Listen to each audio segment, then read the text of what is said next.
اگر وہ ایسے قوم سے ہو جو تمہارے مخالفت میں ہے اور وہ شخص خود مومن ہے تو ایک غلام یا لونڈی مسلمان کا آزاد کرنا یہ فدیہ ہے جو اس نے ایک مومن کو قتل کر دیا اس کے بدلے میں۔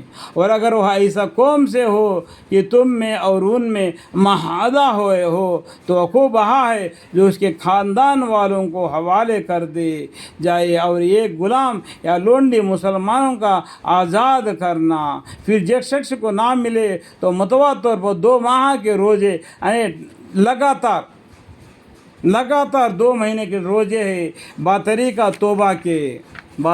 توبہ کے جو اللہ کے طرف سے مقرر ہوئی ہے۔ یعنی جو مومن کو جو جان کر یا نہ جان کر قتل کر دیا اس کے بارے میں بولتے اللہ تعالیٰ بڑے علم والے بڑے حکمت والے ہیں۔ اللہ تعالیٰ بڑے علم والے ہیں، حکمت والے ہیں۔ اور جو شخص کسی مسلمان کو قصداً قتل کر ڈالے، جان کر مسلمان کو قتل کر دیتا ہے تو اس کو سزا جہنم ہے، ہمیشہ کو اس میں رہتا، اور اس پر اللہ تعالیٰ غضبناک ہوں گے اور اس کو اپنی رحمت سے دور کر دیں گے اور اس کے لیے بڑی سزا کا سامان کریں گے۔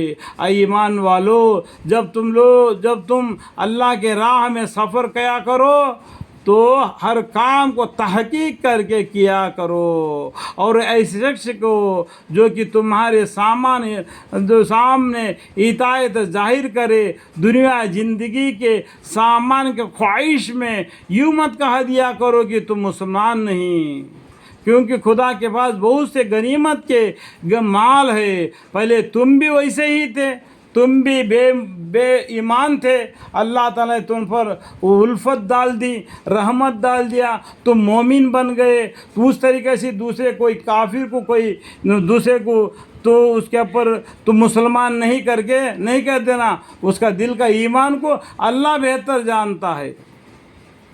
پہلے تم بھی ایسے ہی تھے، پھر اللہ تعالیٰ نے تم پر احسان کیا، سو غور کرو، بے شک اللہ تعالیٰ تمہارے اعمال کی پوری خبر رکھتے ہیں۔ کسی کو بھی کافر کر کے مت بولو، کیا معلوم اس کا دل کے اندر ایمان جمع ہو، وہ اپنا قوم کو چھپا کے رکھ رہا ہو، ہے کہ نہیں؟ اس لیے تم جانتے نہیں، اللہ جانتے ہیں۔ برابر نہیں وہ مسلمان جو بھلا کسی اجر کے گھر میں بیٹھے رہے اور وہ لوگ جو اللہ کے راہ میں اپنے مالوں اور جانوں سے جہاد کرے۔ اللہ تعالیٰ نے ان لوگوں کا درجہ بہت زیادہ بنایا ہے جو اپنے مالوں اور جانوں سے جہاد کرتے ہیں بنسبت گھر میں بیٹھنے والوں کے، اور سب سے اللہ تعالیٰ نے اچھے گھر کا وعدہ کر رکھا ہے۔ اچھے گھر کا مطلب کیا ہے؟ جنت کا وعدہ کر کے رکھا ہے۔ اور اللہ تعالیٰ نے مجاہدین کو بمقابل گھر میں بیٹھنے والوں کے برابر اجر عظیم دیا ہے، یعنی گھر میں بیٹھنے والوں سے بڑھ کر زیادہ اجر عظیم دیا ہے جنہوں نے جہاد میں اپنا حصہ لیا۔ یعنی بہت سے درجے خدا کے طرف سے ملیں گے اور مغفرت اور رحمت، اور اللہ تعالیٰ بڑے مغفرت والے بڑے رحمت والے ہیں۔ بے شک جب ایسے لوگوں کی جان فرشتے قبضہ کرتے ہیں، بے شک ایسے لوگوں کی جان فرشتے قبضہ کرتے ہیں جنہوں نے اپنے کو گناہ گار کر رکھا تھا، تو ہم ان سے کہتے ہیں کہ کیا تم کسی کام میں تھے؟ دنیا میں تم کس کام میں تھے؟ وہ کہتے ہیں کہ ہم سرزمین میں محض مغلوب تھے۔ وہ کہتے کہ کیا خدا تعالیٰ کے زمین وسیع نہ تھی؟ تم کو ترک وطن کر کے اس میں چلا جانا چاہیے تھا جہاں مسلمان نہیں، وہ کیوں رہا تم نے؟ ان آبادی کو چھوڑ کر مسلمانوں کے آبادی میں آ کے رہنا چاہیے تھا، تو ایمان والوں کے ساتھ رہنا چاہیے تھا۔ تو اس طریقے سے جو جان قبضہ کرنے والے فرشتے آ کے ان کو بولے گے، سو ان لوگوں کا ٹھکانہ جہنم ہے۔ جو کافروں کے ساتھ مل کر کافرانہ زندگی جیا تو ان کافروں کے ساتھ یہ بھی جہنم میں چلے جائے گا، اور جانے کے لیے بری جگہ ہے۔ لیکن جو مرد عورتیں اور بچے قادر نہ ہو، دیکھو یہ 115واں پیجے میں اللہ تعالیٰ یہ آیت نازل فرمائی. کیا بولتے ہیں؟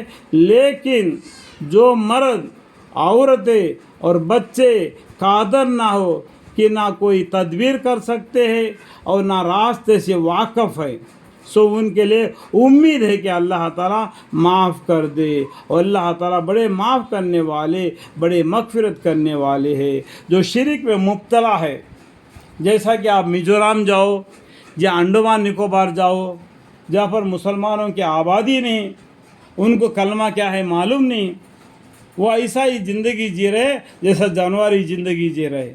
ان کو پہننے تک کپڑے تک بھی نہیں، اس طریقے سے جنگلی جانوروں کے ساتھ جی رہے، ان کو کچھ بھی معلوم نہیں. آج میں میزورام میں ایسے لوگ ہیں جن کو کلمہ بھی معلوم نہیں. اس طریقے سے آپ نے وہ لوگ جی رہے، ان کو کچھ ہدایتیں نہیں. تو اللہ کی طرف سے امید ہے کہ اللہ تعالیٰ کیا بولتے ہیں، لیکن جو مرد، جو عورتیں اور بچے قادر نہ ہو کہ نہ کوئی تدبیر کر سکتے ہیں اور نہ راستے سے واقف ہے، سو ان کے لیے امید ہے کہ اللہ تعالیٰ معاف کر دے. اور اللہ تعالیٰ بڑے معاف کرنے والے، بڑے مغفرت کرنے والے ہیں. آمین. اور جو شخص اللہ کی راہ میں ہجرت کرے گا، اللہ کے راستے میں جو ہجرت کرے گا،